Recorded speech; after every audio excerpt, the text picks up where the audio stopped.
এবং মনিবুর রহমানের চম্পকের দোয়া প্রার্থনা করছি। আমরা জনগণের পক্ষ থেকে তাদের যেন এই এক নম্বর মডেল হিসাবে এই এলাকাটাকে গড়ে তোলে।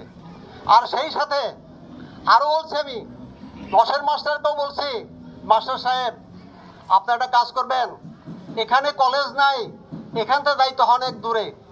আর বিশেষ করে এখানে আমার একটু দুর্বল কেন, আগে থেকেই মানিকগঞ্জের মানুষ, নদী ভাঙ্গনি মানুষ এখানে আসছে, আইসা যদি এখন সেই পদ্মার মধ্যে আবারও পরে চারদিক দিয়ে পানি, ওখানে পদ্মার ভাঙ্গন, আর এখানে আসছে ডুবার মতো বিলের মতো ডুবে নেয়। এই জন্য আমি বলবো আপনারা সচেতন হন, আল্লাহর রহমত আপনাদের থাকবে। আর আমরা সবাই দোয়া করব আপনাদের জন্য আল্লাহ কামিয়াব করে।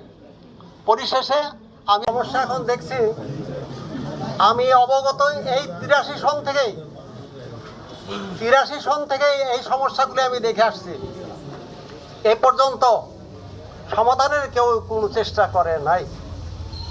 এই জামসিং কোনো রাস্তাঘাট ছিল না, একটা রাস্তাও পাকা ছিল না। আমি এই খোরশেদ আলমে বলছি, জামসিং তো অবহেলিত জামসিং, এর জন্য তুমি কি করতে পারো?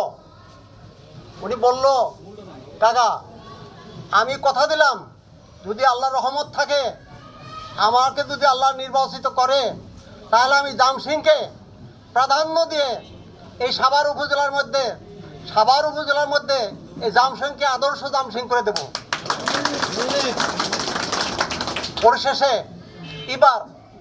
এবারই দেখেন, ইতিপূর্বে এই রাস্তাঘাট পাকা কতটুকু হয়েছে, আর এবার এই খোরশেদ আলমের সহযোগিতায়, তারপরে চেষ্টায়, মনিবুর রহমান চম্পক ঘুরে ঘুরে যে কটা রাস্তা আনছে, যে কটা রাস্তা হয়েছে 5-6টা রাস্তার মতো হয়েছে, কাজ কিছু শেষ হয়ে গেছে, কিছু চলছে, কিছু চলবে।